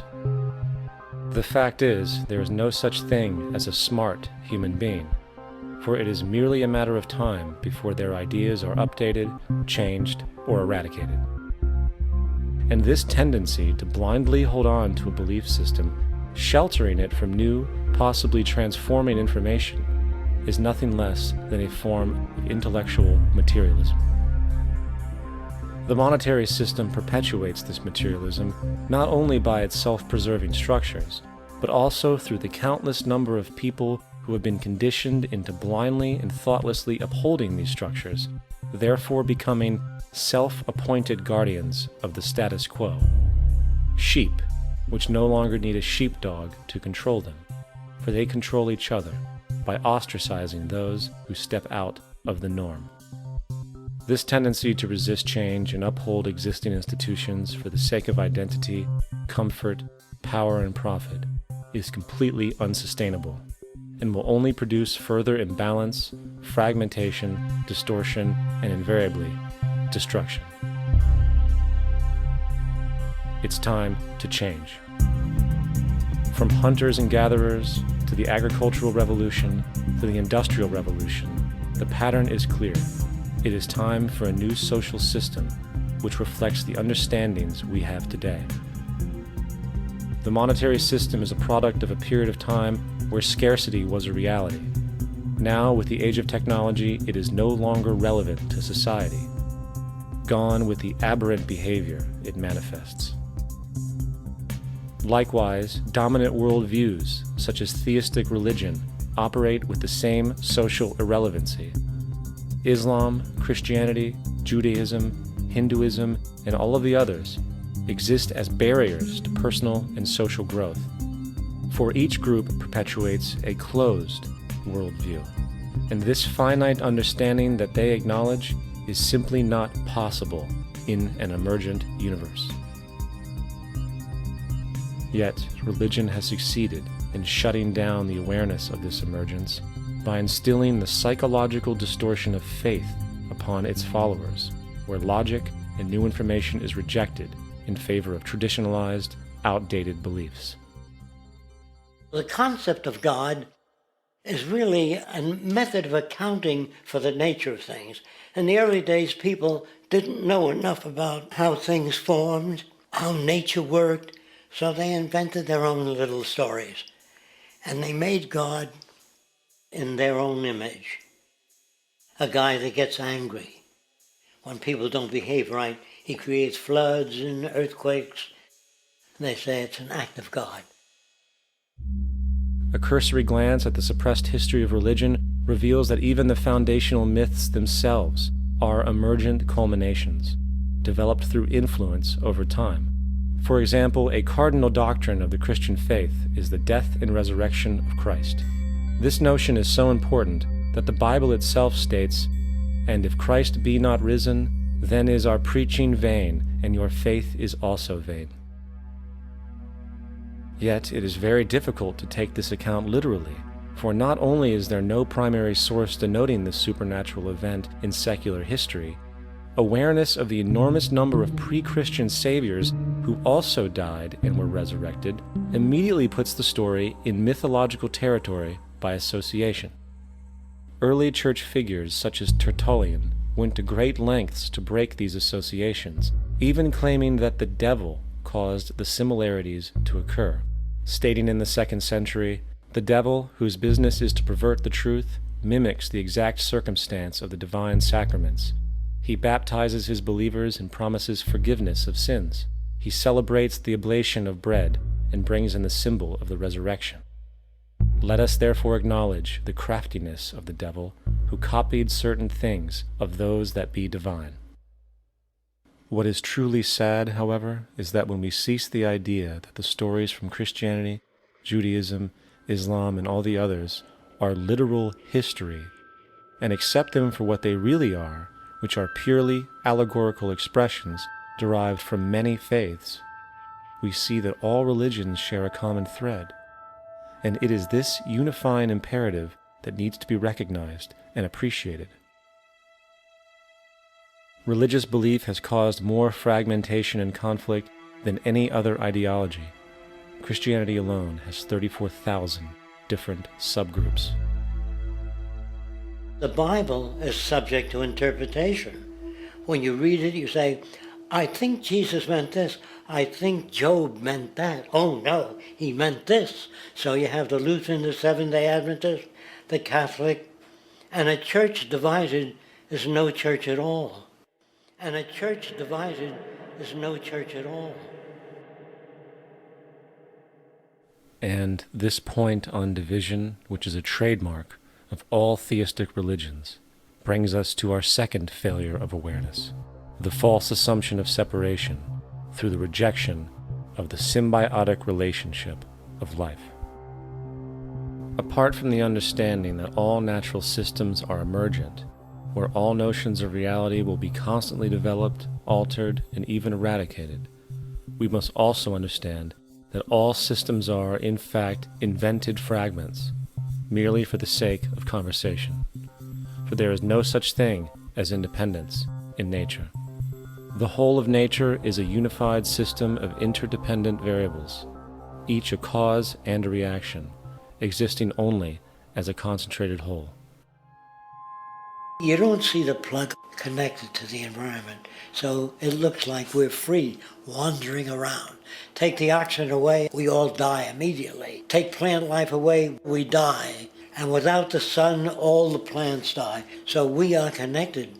We really must take into account the totality. This isn't just a human experience on this planet. This is a total experience. And we know we can't survive without plants and animals. We know we can't survive without the four elements, you know? And so when are we going to really start taking that into account? That's what it is to be successful. Success depends on how well we relate to everything around us. I'm very aware of the fact that my grandson cannot possibly hope to inherit a sustainable, peaceful, stable, socially just world unless every child today growing up in Ethiopia, in Indonesia, in Bolivia, in Palestine, in Israel also has that same expectation. You got to take care of the whole community or you're going to have serious problems.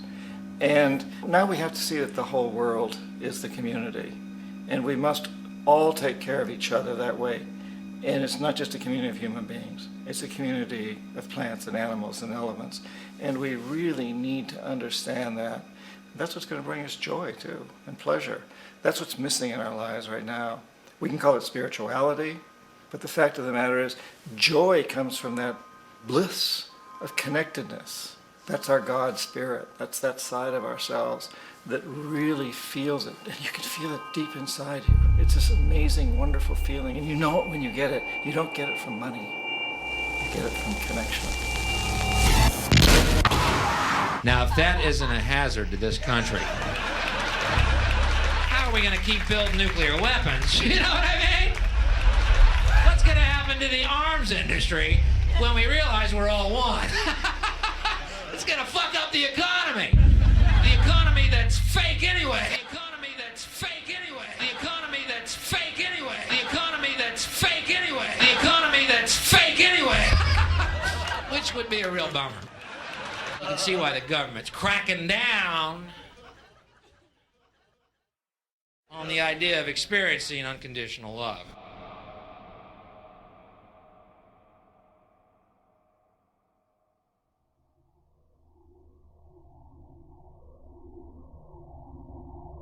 Once we understand that the integrity of our personal existences are completely dependent on the integrity of everything else in our world, we have truly understood the meaning of unconditional love.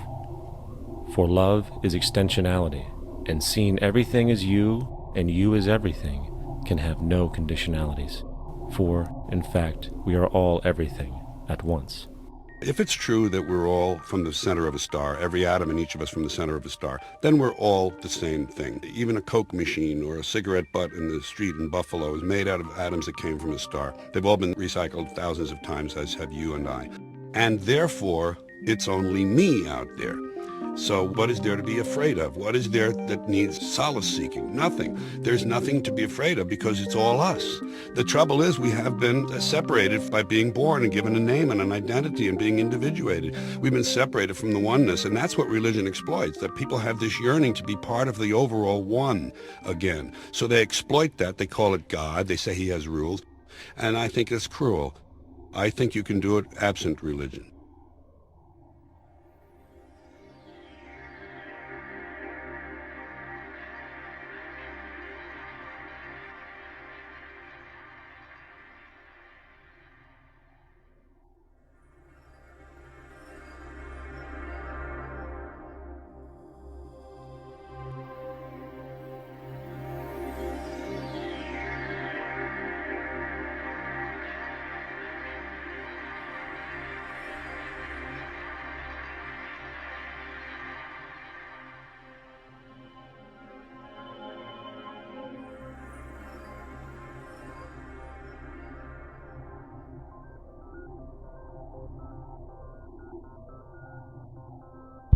It's time to claim the unity our outmoded social systems have broken apart, and work together to create a sustainable global society where everyone is taken care of and everyone is truly free.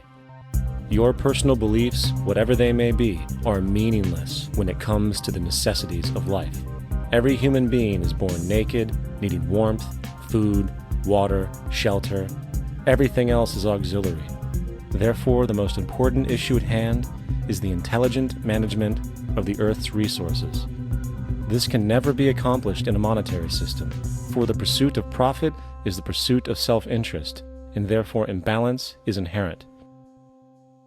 Simultaneously, politicians are useless, for our true problems in life are technical, not political. Furthermore, ideologies that separate humanity, such as religion, need strong reflection in the community in regard to its value, purpose, and social relevancy. Hopefully, through time, religion will lose its materialism and basis in superstition and move into the useful field of philosophy.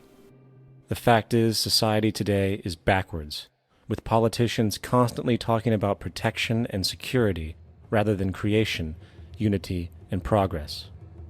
The U.S. alone now spends about $500 billion annually on defense. That is enough to send every high school senior in America to a 4-year college. In the 1940s, the Manhattan Project produced the first true weapon of mass destruction. This program employed 130,000 people at an extreme financial cost. Imagine what our life would be like today if that group of scientists, instead of working on a way of killing people, worked on a way to create a self-sustaining, abundant world.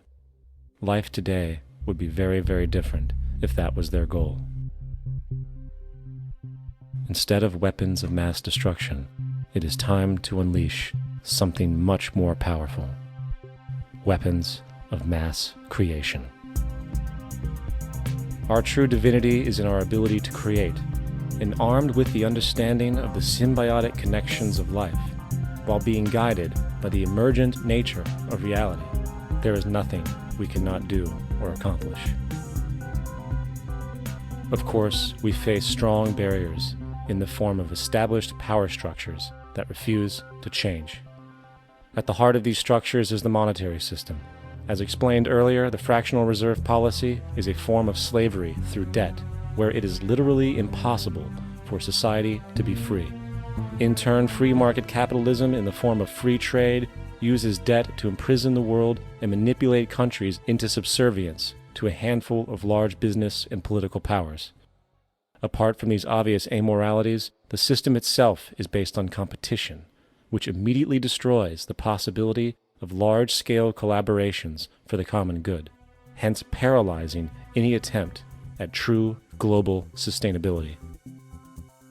These financial and corporate structures are now obsolete, and they must be outgrown. Of course, we cannot be naive enough to think that the business and financial elite are going to subscribe to this idea, for they will lose power and control. Therefore, peaceful yet highly strategic action must be taken. The most powerful course of action is simple. We have to alter our behavior to force the power structure to the will of the people. We must stop supporting the system. The only way the establishment will change is by our refusal to participate, while continuously acknowledging its endless flaws and corruptions.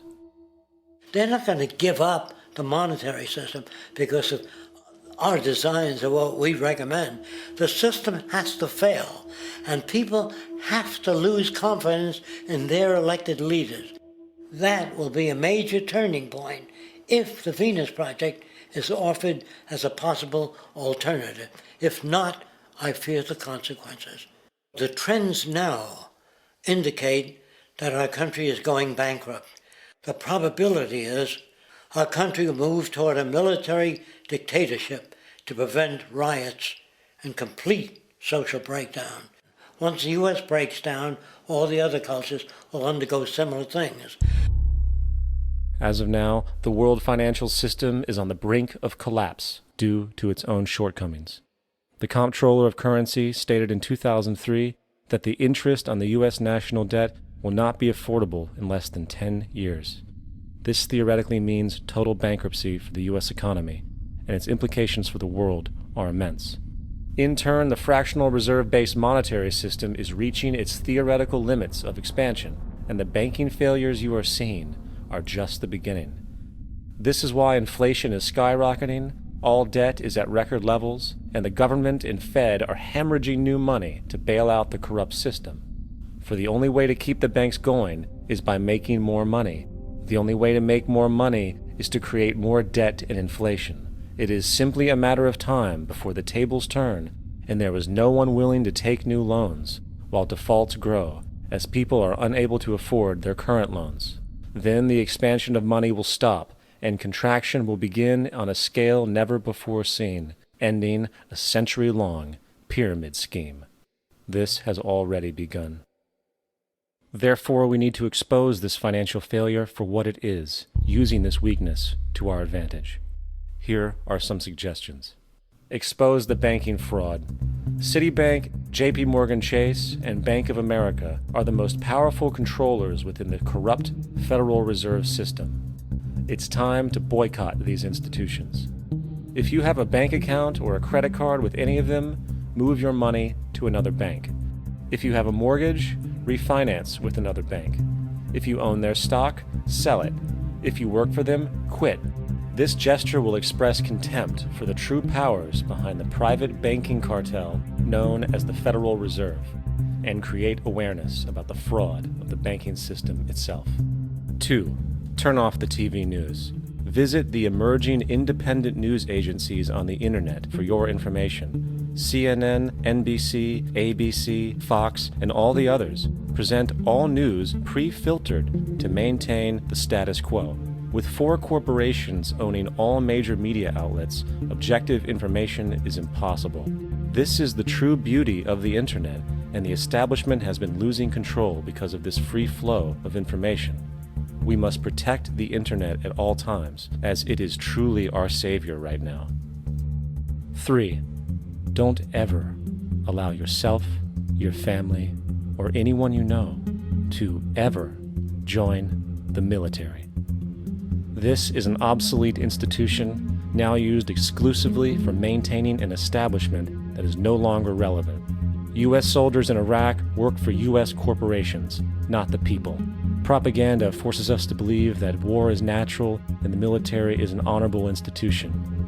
Well, if war is natural, why are there 18 suicides every single day by American veterans who have post-traumatic stress disorder?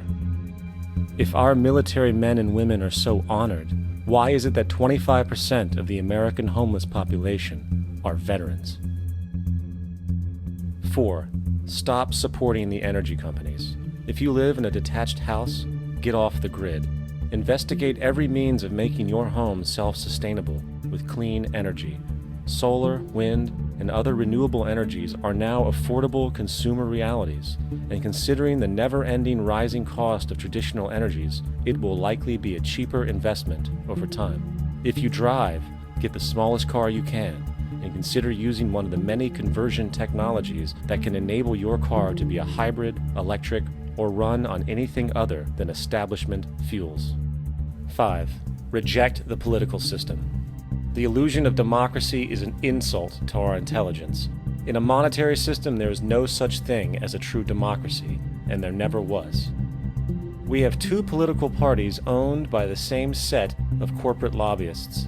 They are placed in their positions by the corporations, with popularity artificially projected by their media.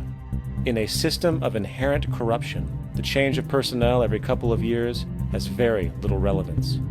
Instead of pretending that the political game has any true meaning, focus your energy on how to transcend this failed system. And 6. Join the movement.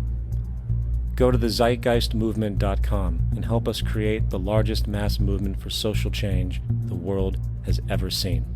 We must mobilize and educate everyone about the inherent corruption of our current world system, along with the only true sustainable solution, declaring all the natural resources on the planet as common heritage to all people, while informing everyone as to the true state of technology and how we can all be free if the world works together rather than fights. The choice lies with you. You can continue to be a slave to the financial system and watch the continuous wars, depressions, and injustice across the globe while placating yourself with vain entertainment and materialistic garbage. Or you can focus your energy on true, meaningful, lasting, holistic change, which actually has the realistic ability to support and free all humans with no one left behind. But in the end, the most relevant change must occur first inside of you.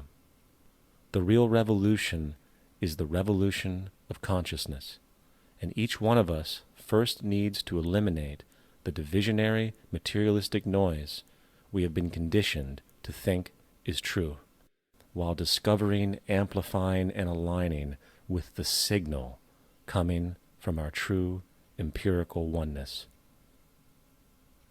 It is up to you.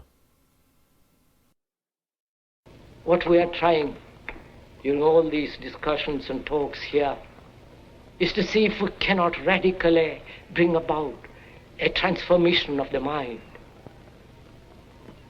Not accept things as they are, but to understand it, to go into it, to examine it, give your heart and your mind with everything that you have to find out a way of living differently.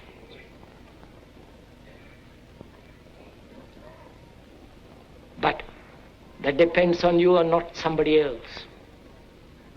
Because in this there is no teacher, no pupil, there is no leader, there is no guru, there is no master, no savior. You yourself are the teacher and the pupil, you are the master, you are the guru, you are the leader. You are everything. And to understand is to transform what is.